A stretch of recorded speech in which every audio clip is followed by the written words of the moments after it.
Good evening, everyone. Welcome to the Benton City Council meeting. This is the March 29th special meeting. So we will have a roll call, please. Councilwoman Wadsworth? Here. Councilman Cedretto? Here. Councilman Moakler? Councilman Reed? Here. Okay. And I need to entertain a motion to excuse Mr. Moakler. Councilman Moakler. I didn't hear from him. Madam Mayor, Yes. Rebecca needs to put the microphone closer to her. Okay. Thank you. That better? Okay. So let's move forward with the Pledge of Allegiance. Okay. And Mr. Briggs, would you lead us in the pledge?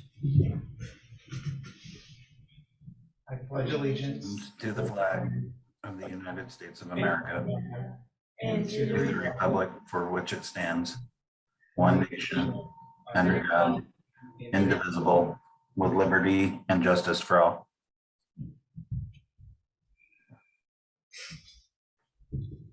Okay.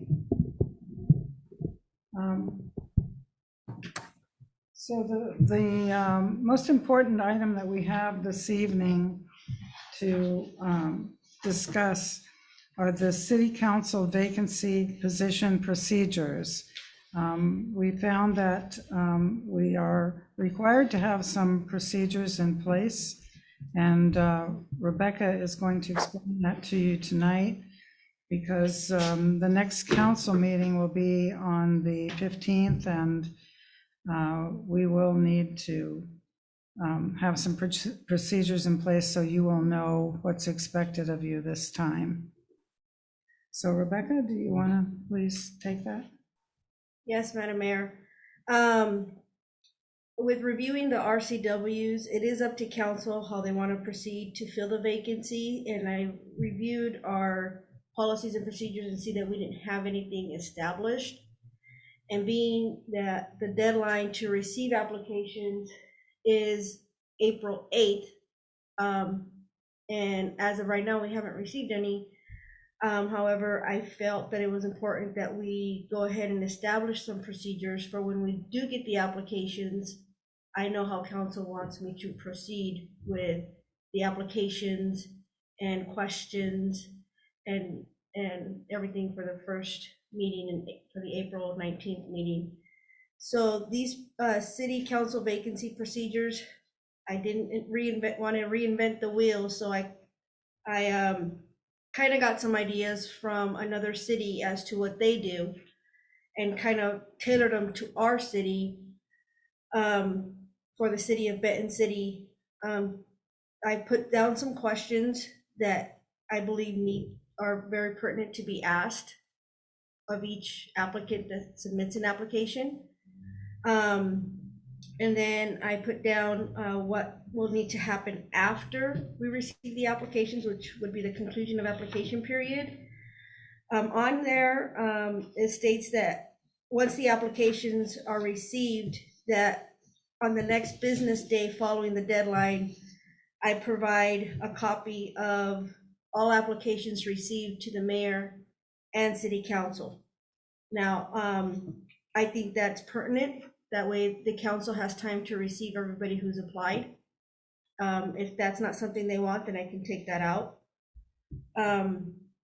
Also, it states on here that the applicant packets will be posted on the city website, of course, once the exempt information has been redacted. So once we get those, I will meet with Mr. Briggs to see what information is to be redacted so we can put them on the city website. Again, if that's something council doesn't want to happen, then I can take that out. Then we have the council evaluation of candidates. If they are wanting to have each application provided to them, that's what this will entail of, that they review each application individually themselves And then this is where I don't know if the city's wanting to do this or not, because it says council will meet in executive session at the next council meeting to discuss the qualifications before the interviews. So I don't know if that's something council wants, or if they want to go straight into setting up the interviews, the first meeting, and then going into executive session after the fact, or if they want to have an executive session ahead of time and then do the interviews, then go back into executive session. That's why I said it, I put it this way, because like I said, I got these from another city. However, being that we only meet twice a month, if we do it this way, we would meet with them, with the city council and executive session, and then at that point, it wasn't a requirement when we put the applications out to do a background check, a criminal history check. So I don't know if council's gonna want something like that too. Like I said, this is just a draft, but this will help me to know what to do when we do get the applications. So here it says that we will evaluate the criminal background checks in that initial executive session. And then immediately following the executive session, council shall meet in public session to select what candidates to interview during the city council meeting. So that's where the way I read this is that they'll have an executive session, review the applications, review the criminal background check, and then set up the date and time for the interviews, which would be at the following meeting, which would then put us into May. Well, what we did last time is we had the applicants come in and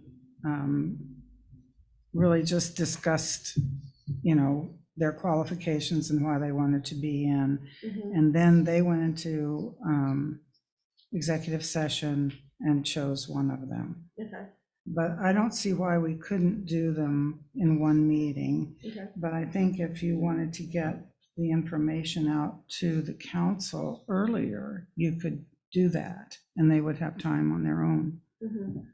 So that's my 2 cents worth. I think we should try to move it as rapidly as possible, being without a council person. Okay, so then what I can do is right here where it says councilman evaluations of candidates, I can take out the initial executive session. And then once based off of what you tell me, what you just mentioned, that the applicants come and give their qualifications and everything, and then when we go into executive session, that's where I can give the criminal background, if they want one done. That's totally up to them. Like I said, it wasn't a requirement, and it wasn't posted on the advertisement that a criminal background check would be done. So that's totally up to how you guys want me to proceed, if that's something you guys want. One of the things I would encourage and I would like is for each council member to submit an additional question besides the 3 that I gave.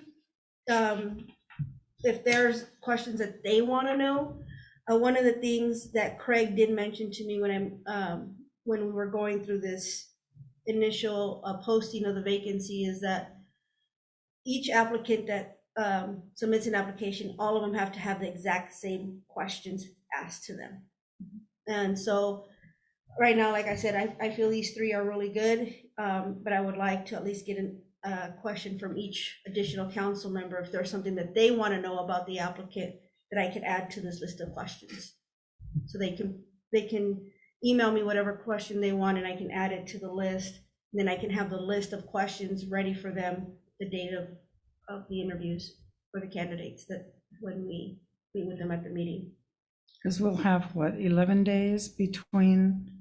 Yeah, but- Between when we have the applicants, so that should be plenty of time to review the applications and formulate the questions, I would think. Because the deadline is April 8th.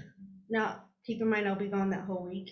So when I get back on Monday, that's when I'll start doing the draft agenda for the 19th. So that's why as they come in, I can instruct the front counter to start making copies. So when I get back on Monday, I can just give them out to the council already. and the copies will already be done for them. Can I scan them and email them, Jeff? The copies?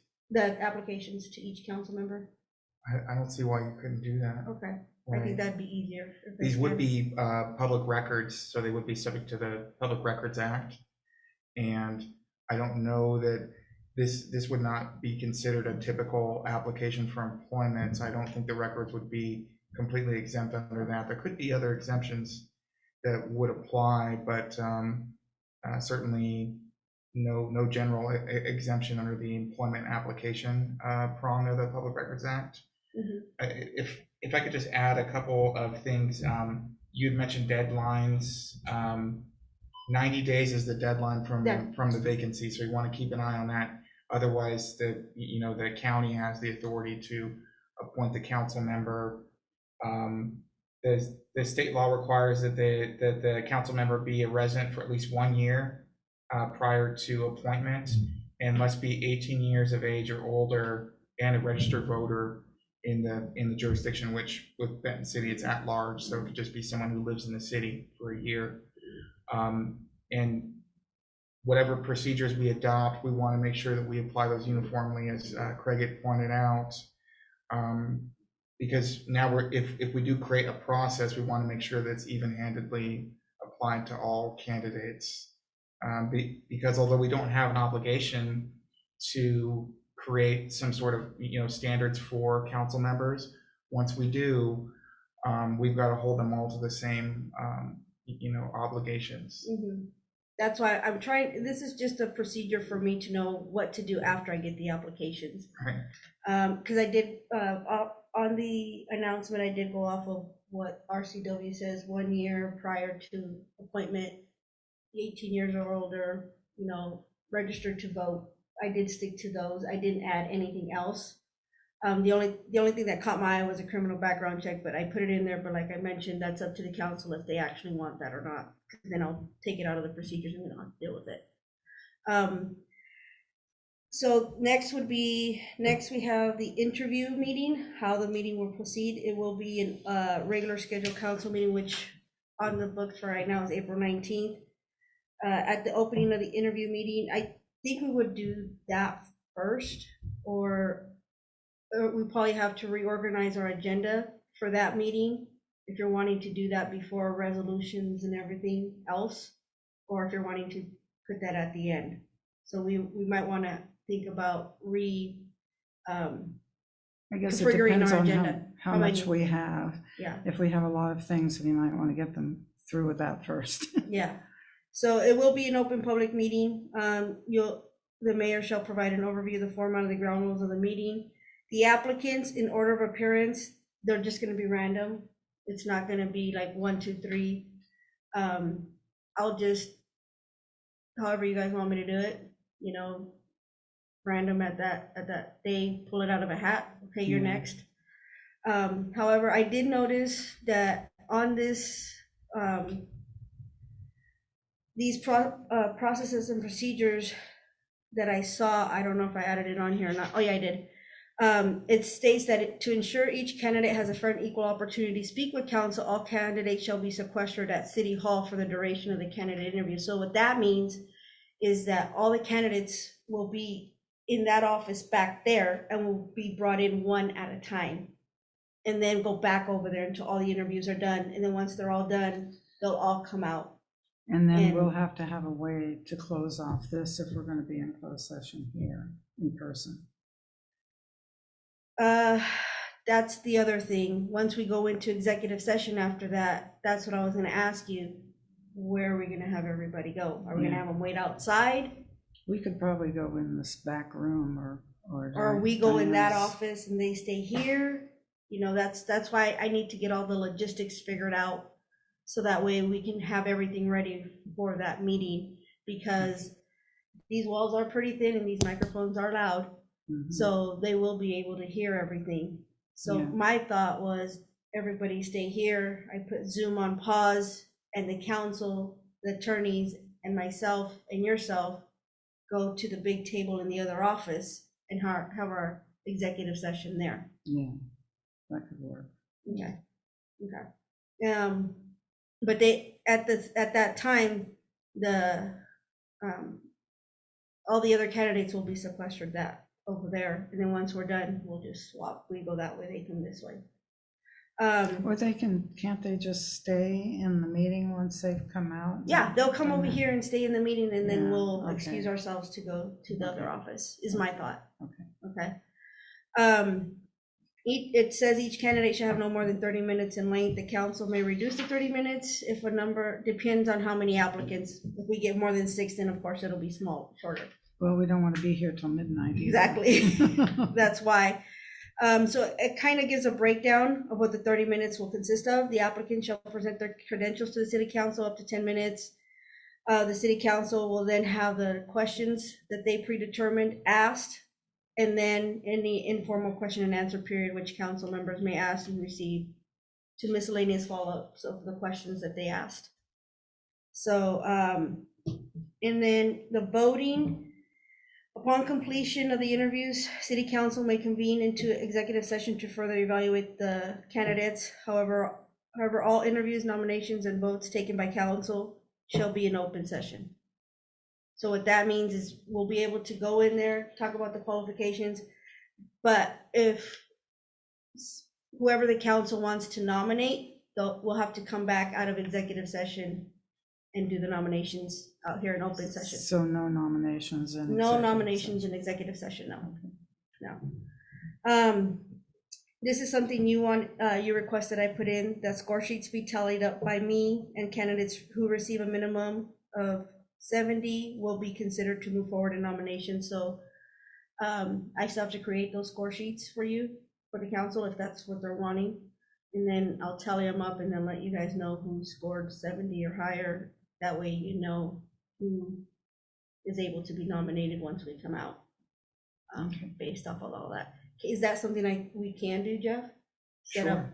Yeah, I think you can create any process you want as long as you, again, consistently apply it to all the applicants. Okay. And then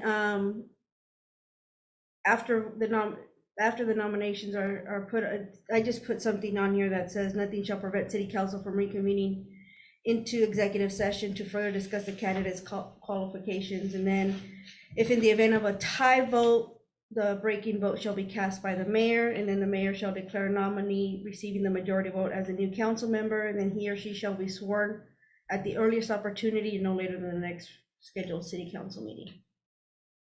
So, like I said, these are just something I came up with that were pretty generic, nothing too specific, nothing too daunting. But that's where the council can let me know what they want removed, what they prefer to see. And so it's up to council what they want me to do. Based off of this. And by the way, I got that percentage thing. It was either from our code, our municipal code, or the admin code. Okay.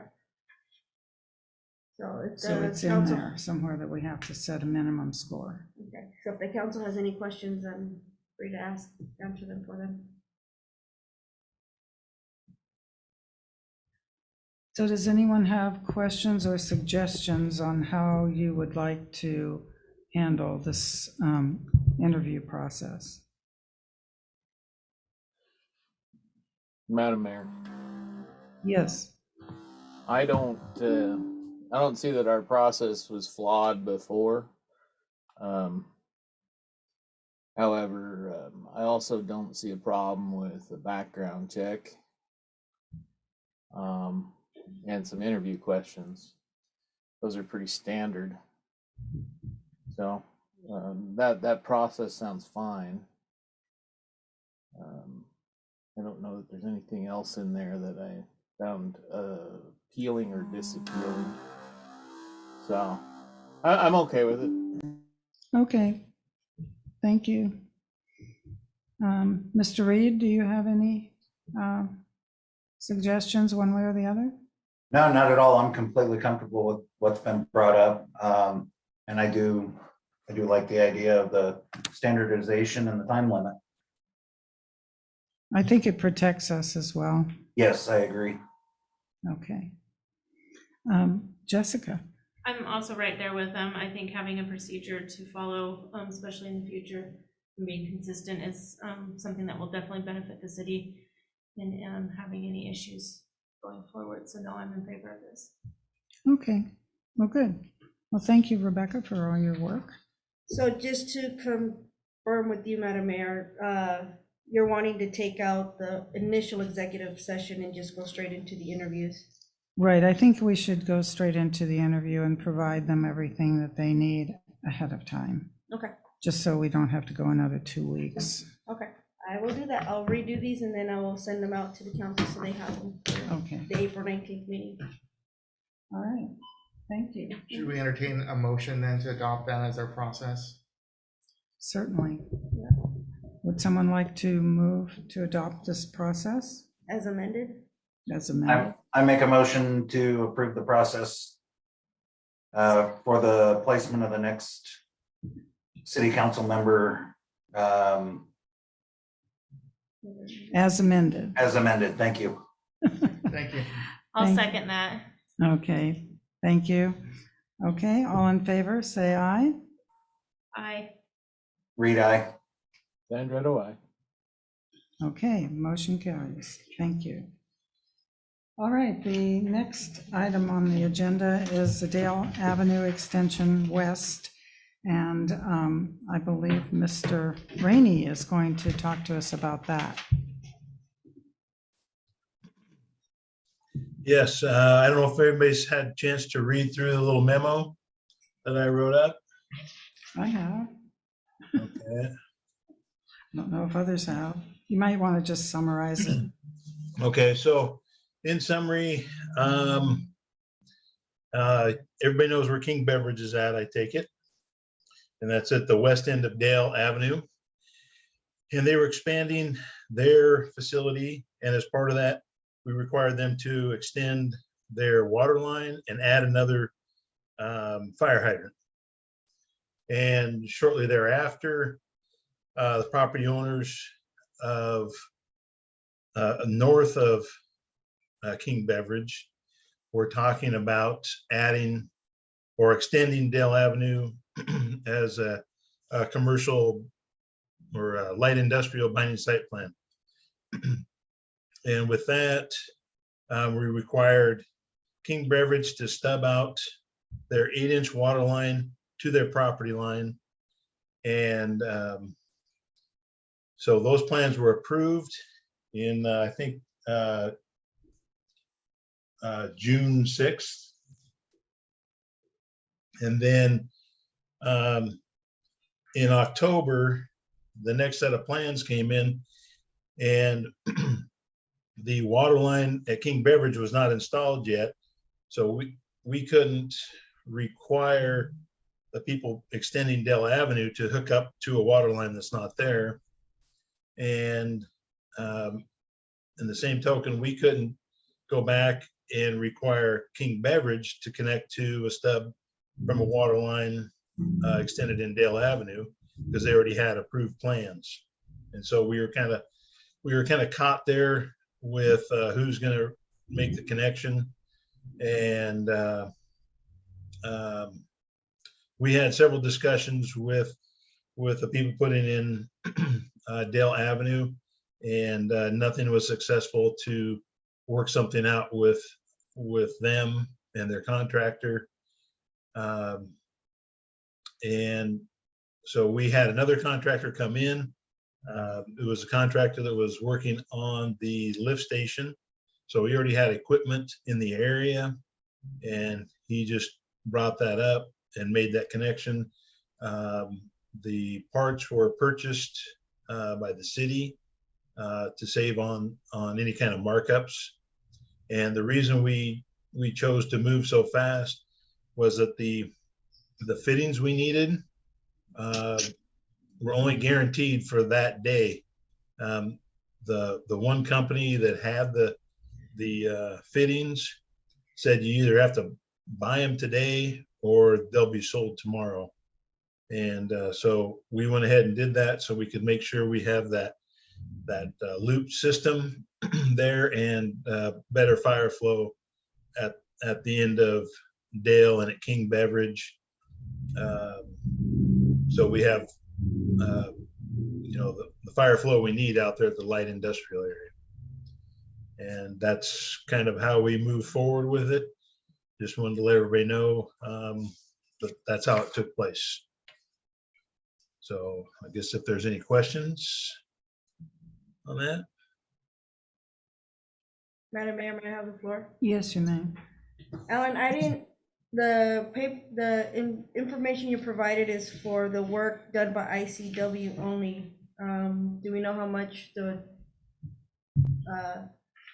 supplies were? I don't.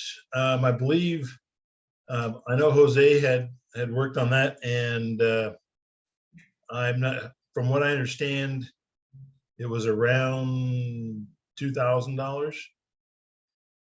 Okay, so in total, this project was 4,500 then? Yeah, roughly there. Again, I haven't seen the invoice for the materials. Okay, I didn't receive that either. All I got was your staff report and ICW's invoice, Okay, so. Madam Mayor, may I have the floor? Yes, you may.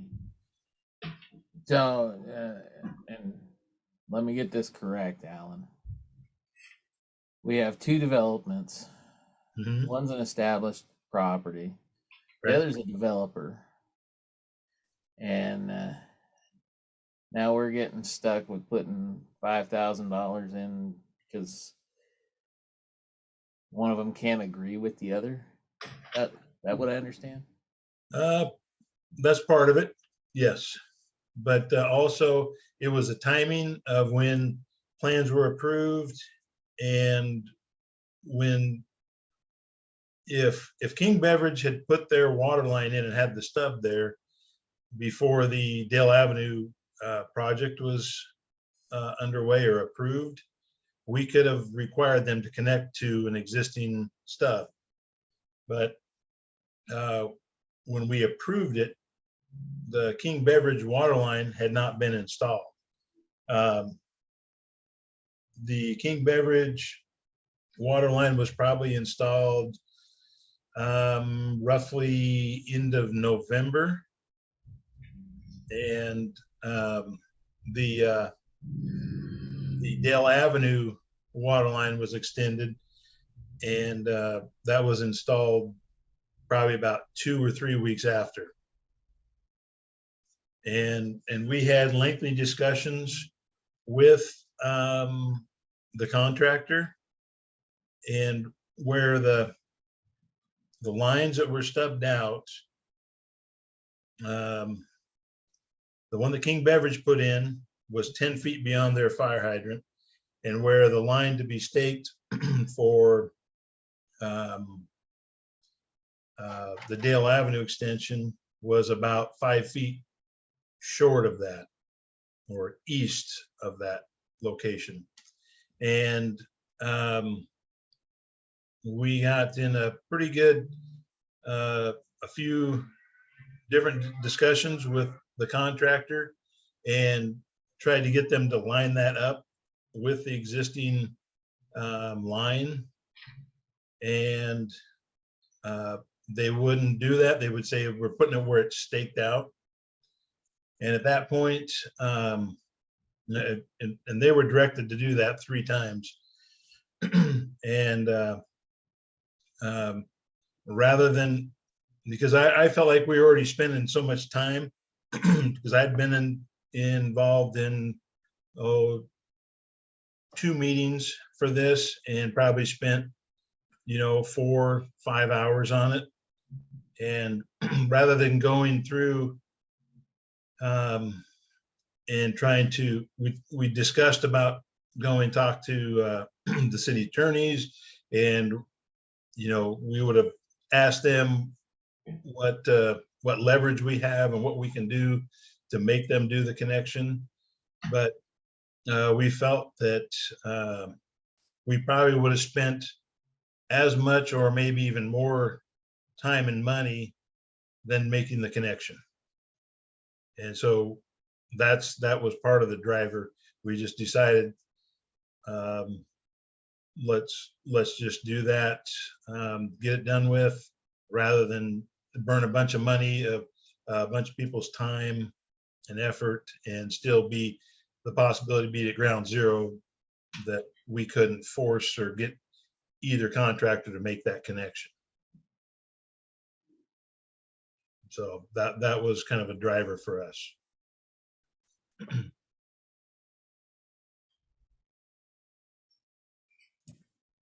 So what are we looking for here? An approval on this?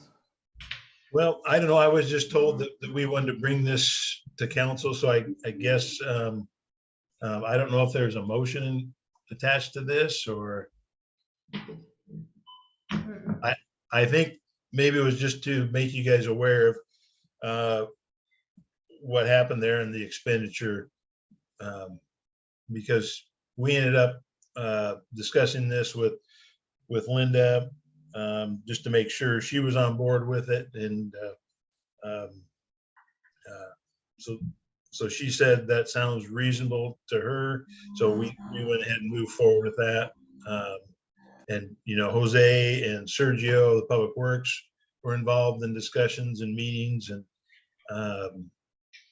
we spent over the time from when we first discussed it with a contractor to when we decided to move forward was over a week. So. Yeah, and they had been discussing this for quite a long time as well, and the contractor was not budging, no matter how hard we tried.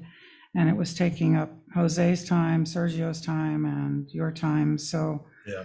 I think Alan's solution was probably the right thing. It's not a lot of money, and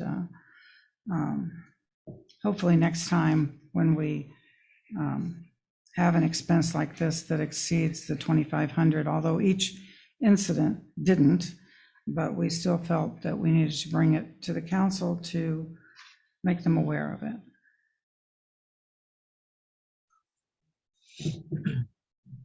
So I don't think we need an approval, do we, for this? When I got this bill, Madam Mayor, may I have the floor? When I got this bill, I went on to the budget, and we do have enough money in repair maintenance by others in the water fund. So this will be covered by that, and then we have money in our supplies. So.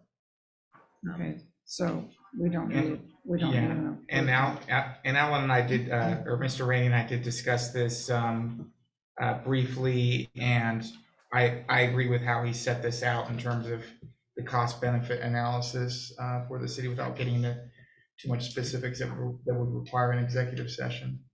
In my understanding, correct me if I'm wrong, Mr. Rainey, this is also done in the time due to fire flow? Yes. Fire flow was consideration. So King Beverage is about ready to come online with their expansion. So this helps the fire flow at that location, and then certainly helps provide fire flow along the Dell Avenue, kind of the north light industrial development. So just out of curiosity, my mind, if this wouldn't have happened, what would have happened to the fire flow? Well, it would have been decreased for sure, because you don't have connection towards the center of the Dell Avenue extension. Right off the top of my head, I can't say the exact fire flow, but it probably would have cut it by at least, in my estimation, about a third on both sides. Okay. Thank you. Madam Mayor, may I have the floor? Yes, you may. Mr. Rainey, thank you for bringing this to our attention. I completely get it. Things like this happen. No worries. I do have a problem on the motion or non-motion. Rebecca, did you mention $2,500? Up to $2,500 doesn't need a motion? Actually, it's up to 2,500, the mayor can approve, but being that ICW is 2,500 and parts are 2,000, that makes it 4,500. Yeah. I That right there is kind of my concern. Yeah. So I, for my sake and my sanity, I would prefer a motion, so that way we know that council's okay with the fact that this. Even though we don't have the other invoice to confirm Yeah. that. Yes, exactly. At least we know that it's a $5,000 thing. Is this something that can be tabled until the next council meeting? Pending the arrival of the other invoice for that comfort measure we just spoke about? Have we already paid for the other one, right? We haven't paid for anything yet. Oh, you haven't? I don't Okay. see why not unless Alan has a good reason. I mean, it does have a due date of the 28th on the Yeah. invoice, but I don't know that they would send us to collections right away because we didn't. No, I haven't gotten, is my understanding, bills have not been paid. Okay, I don't know, to be honest, because I won't know till Thursday what bills are being paid. And I don't know if this one's included in what's been given to Diana to be paid for Thursday yet. so maybe we can set it on the consent agenda for next meeting. I can do that. I will do that if that is what the council wants. Mr. Rainey, is that okay with you? Or you? Yeah, no, that works for me. I was just trying to see if I had the information on the price for the materials, but I don't see that it's been emailed to me or anything at this point. Okay, well, if everybody's good with it, I'll make a motion to table this to the next meeting, April 19th. Okay. Can I get a second? Second. Okay, all in favor? Reed, aye. Yes. Wadsworth, yes. Okay, thank you. Motion carries. Thank you, Mr. Rainey. Yep, thank you. Okay, the next item is the memorandum of agreement with the Teamsters Union, 839. And Rebecca, are you going to deal with this or Are you Jeff? attacking it? I can talk about it. So, this is just a response. I know we had hired reclassified some employees and changed positions. And what this memorandum of agreement is establishing is that these reclassified positions are part of the collective bargaining agreement, and it also allows part-time employees to become part of the union after their first 3 months of employment. And what would happen if we approve this would go to the Teamsters Union.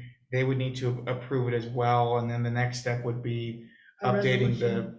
the collective bargaining agreement. Yeah, if this is approved by the council, because this is going off of ordinance 1035 that was done on February 14th with the reclassifications and adding of the general clerk, and also push from Russell that if we're going to be hiring part-time people, that to them, they saw it as taking jobs away from full-time people and union people, jobs from the union people. So his push was to put part-time people in there if we're going to be continuing to hire some to help with the short staffing that we might have. So this is basically just another step after the ordinance 1035 was passed, that we get this memorandum of agreement, sign it, get it to Russell, and then Russell has to take it to his board to see if they're okay with it. And then once they give it back, signing off that this memorandum of agreement is okay, then we will create a resolution updating another appendix to the collective bargaining agreement, which we have with them and is up for renewal October 2023. So it's part of the process. Any questions? I guess I have one question. How many part-time workers do we have? None. But if Well, we do hire, We have Margaret, and we're trying to hire someone to help Diana, because she's only working 13 hours a week. So we So need, technically 2 part-time workers. Yeah. well, we have one now, and we're wanting to see if we're wanting to hire one more. We had discussed this previously, And one thing Russell said is, that's fine, but they're taking jobs away from full-time union people. So consider putting them as part of the CBA. So that's where this comes into play for them. So I was just making sure we have two technically part-time. No, we have one technically already. We're gonna, Now, the mayor's wanting to hire another one. Okay, And we're wanting to put this in place before that happens, so we don't get any backlash from the union. Because this came about, just a little history, before Maribel was a full-time employee, she was a temporary employee in the front office, part-time person. And when Russell got wind of it, that's where he's like, well, she's taking employment from a full-time union person, consider putting part-time people in your CBA. So, and then that's when we spoke with council and they added her position and now she's a full-time person. But if that happens again, we already have our bases covered to where if we do need a part-time person, then we have it in our CBA already that they are allowed to be part of the union and it's not contradicting to what the union rules are. Because we do hire a seasonal person also, so they'll be part-time. I guess they'll be considered part-time too. We hire a summer seasonal person every year. So this and are they usually part of the collective bargaining agreement? no, they haven't been in the past. Not in the past. And That's right. under this, would they work longer for 3 months if they were seasonal? They work 6 months. Yeah. full-time. 6 months, so they would be subject to the CBA then. Mhm. Yeah, and we can't have that when they're seasonal and temporary. That's the whole purpose behind keeping them out of the union. Okay. Right, we may want to revise that language then, if we're thinking about having part-time so that it's longer than 3 months, so we're not roping seasonal employees into this. Yeah, I think we can use the word seasonal and temporary Okay, to cover that. Okay, so take this back to the drawing board and put them in, I or, think just those 2 words in there would probably be, we would still allow part-time as long as they were helping like Diana or Margaret, but just the seasonal people that come in for the summer, probably not, and they're really young anyway, so. so my question then, now that I actually brought up the seasonal person, Mr. Sandretto, did you say you didn't want the seasonal temporary people in? Is that correct? That is correct. Okay, because we also have the recreational coordinator who's here for 6 months. So, Well, and she's she- temporary, because she's only during the summer. So, I would exclude her as well. right. Yeah, okay. Didn't think about those 2 people until now. So, This is a real sticky wicket, and it'll get us stuck with some employees if we're not careful on the wording on this. yeah. Well, this was just a draft that we wanted to bring to you guys, see what you guys thought, and if you guys are okay with it, then we'd proceed. If not, then we will go back to the drawing board and present it at the next 19th. I would think you might bring Councilwoman Wadsworth in on this. She can probably bring some knowledge to bear on how to word that. Bring who? Oh, yes. Well, I think Mr. Reed is well educated on collective bargaining agreements and understanding how the process moves forward. But yeah, I think it's definitely something that we need to make sure that we're not gonna back ourselves into a corner. And that's where it kind of gets sticky with part-time work or seasonal or how you want to classify them. And I think it's always better to have language straightforward where it's full-time employees once they've done their, internship or however you want to express it, and have them part of the collective bargaining agreement, because it's very sticky when you start having part-time and seasonal workers and stuff like that. So maybe one thing is, if they are part-time, 6 months before? Because like full-time right now, Russell comes out right away to sign them up. And of course, we wait a month before we start deducting the fees. That's why for part-time, we had originally thought 6 months into it, but then decided to lower down to 3 months just so make Russell happy. But if you guys are wanting 6 months or a year, that's up to you guys. I guess I would have to do a little bit of looking into, obviously I'm unfamiliar with the public sector workers when it comes down to this kind of stuff. So it's something I would definitely want to get educated on before I make a statement on that, but I don't know how common it is to have part-time workers part of a CBA. Madam Mayor, Yes, may I suggest Councilwoman Wadsworth, Councilman Reed, and the city clerk work on a draft together, bringing to bear their knowledge, run that through the attorney's office, and also contact some of the local cities to see how they're handling this particular issue before we go putting anything into stone. I think I would agree with Mr. Sarandon on that. I agree also. The only concern there would be then we have a quorum talking about public business, so it would be subject to the OPMA, I believe. No, you don't.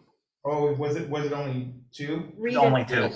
Oh, only Yeah. two. only Okay. two. Okay, great. I'm this other person. Oh, you're the other. Okay. I'm not a council member. All right.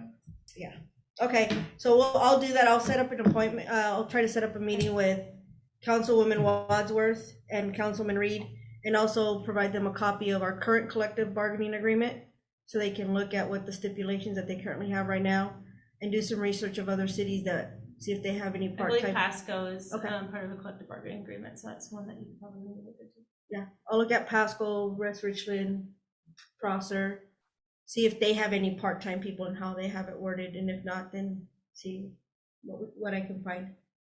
And then making a meeting with you guys to go over all that information and redo this. Okay, There was no motion, it was just informational. okay, so we can make a motion to table this until after discussion and bring it back on the next council meeting. Will we have it ready by April 19th? That's the next council meeting. Or we need to set a time certain to bring it back, I think. What are you thinking, Mr. Reed? I'm good for anything. We can set up an appointment, figure it out. I think April 19th meeting is going to be pretty full. Yeah, so maybe the May, first meeting in May. Yeah. Madam Mayor, I make a motion to table this specific item until research and adjustment can be made to the first meeting in May. Second. All in All favor? in favor? Aye. All right. Wadsworth, aye. Okay, thank you. Motion carries. Okay. The next agenda item is the Sweetbriar price increase. That's Rebecca. Yes, ma'am. This Sweetbriar is our email licensing company that we have. We've had them for, my understanding, a few years now. They're the ones that provide us our licenses for our emails. They also provide us the service of archiving our emails. I received this information in early March, and I will take, I'll humble myself and take responsibility. I forgot to put it on the March 15th one, due to being out of town at conference, slipped my mind. However, this service company provides us with the service of creating our emails as well as storing them for archive reasons. The current price we pay for licenses of active are $12, and our archive licenses are $4. They will be raising their prices on March 31st to $18 per active license. However, they are offering us a 15% discount for the first 12 months, which will come out to $15.30 per active user. Our price for archive licenses isn't going to change. It's just our active licenses. We do have the option to downgrade to stay at the same price of $12 per license. However, if we do, we lose the option of archiving all our emails, which if we get a public records request, we won't have them anymore. So if we downgrade to keep the same price, basically what they're doing is going from Google Enterprise to Google Business is what they're doing. They're changing their names and their plans.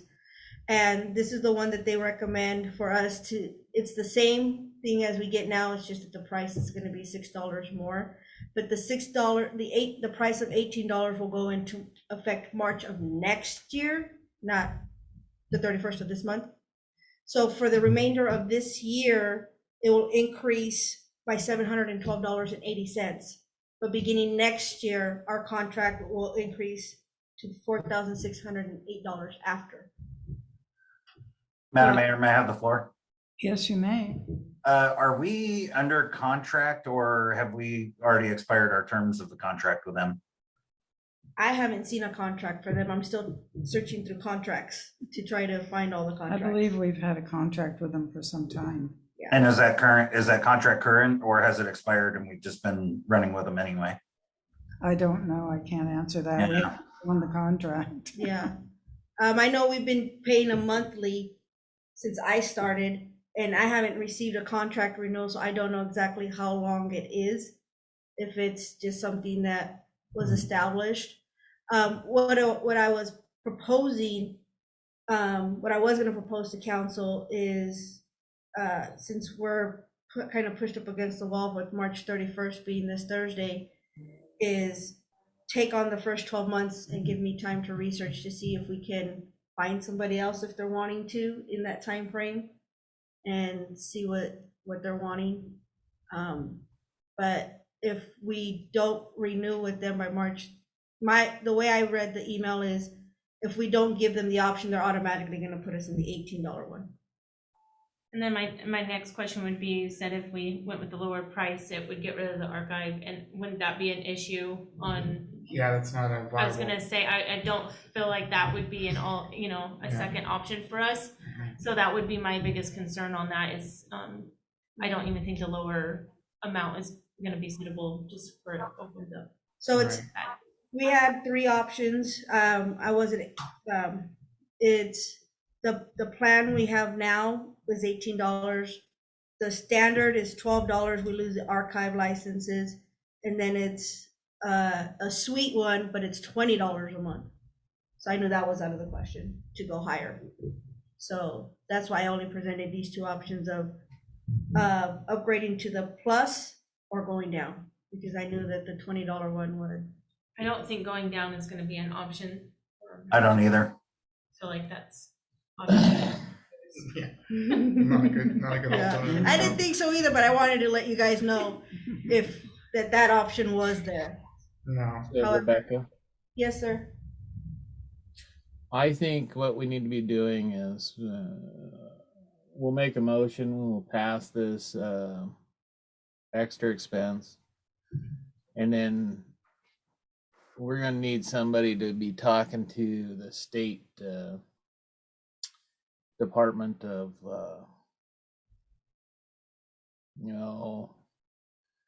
they're the people that do all the computers at the state. I forget, it's DES is what it stands for. Yes, B as in boy. D is in Environmental dog. services, I Oh, thought it DES. was, Okay. Something. And they have a whole bunch of state contracts that we are able to utilize. Okay. That we can probably check and see if there's somebody cheaper. Okay. I know most federal government sites that are using the Microsoft products, I believe they're going with their enterprise $20 a month subscription fee. So not a great option no matter how we slice that dollars wise. But I think we're probably all right to stay in the ballpark where we're at. Mm-hmm. But let's make sure we're getting the best product. Okay. Yeah, because if it's $20 per license, we're looking at more money. And I don't know if they charge the same for archive licenses, So then that'd be like $40. That'd be like that'd be $20 for active and $20 for archive. I'm just assuming. And here it's $18 for active and our archives stay at $4. Yeah, I'm not suggesting we change vendors yet, but I suggest that we look into vendors. Okay, I can do that. And I don't believe there's any additional cost with the Microsoft Suite. It has a auto archive function. I Okay. don't know how user friendly that is though. Yeah. These are the things that we need to research and make sure that we're getting the easiest programs as Mhm. well as the best ones. I totally agree. Like I said, I just got this information in March, and being away at conference and everything, like I said, I humble accept the fact that I should have presented it on the 15th, but being that they're gonna do the change no matter what, I wanted to let council know what we're looking at. So I guess I would just want to be curious, like if you renew or move forward with this, would this get us into another contract with them that makes it carry out past that year to where we would pay the increase, or do you know how that works? Like I said, I haven't seen this Okay. contract. I don't know. That would be my only issue is if we say, do it for the next year, if that sets us up to a contract for like 2 years or 3 years, depending on if they even have one, Mhm. would be something I'd be interested in. But I mean, I'm fine. I'm good with what David said too, moving forward and then kind of doing some research on this before we fully commit to it after the year mark Oh, you mean after the 12-month mark? or 12. Yeah. Okay, okay. I'm like, right now we have no choice. Yeah. I'm just saying maybe that's something that you could bring back to us to Yeah, let oh, us yeah. know that if they do, they do say that they have to have a contract for 2 years, then we know up front what we're up against, that Okay. we'll have to keep that, this for 2 years. Okay, I could do that. Yeah, like I mentioned, I'm in the process of trying to gather all our contracts together and see where we're at with each and every one of them that we have. So that way I know where we stand. However, I have been recently informed that they're in 4 different places. So it's been a struggle, but I wanted to bring this to council's attention because it is an increase of our budget of $712. And I know that that's under the $2,500 limit that the mayor could approve, but I wanted to bring to your guys' attention how much it would be after the fact, which is Right. over $2,500 in total. So we don't really need a motion today because you're under that limit, correct? I would still prefer one, just so that way you guys are okay with me saying, yes, move us to the plus plan.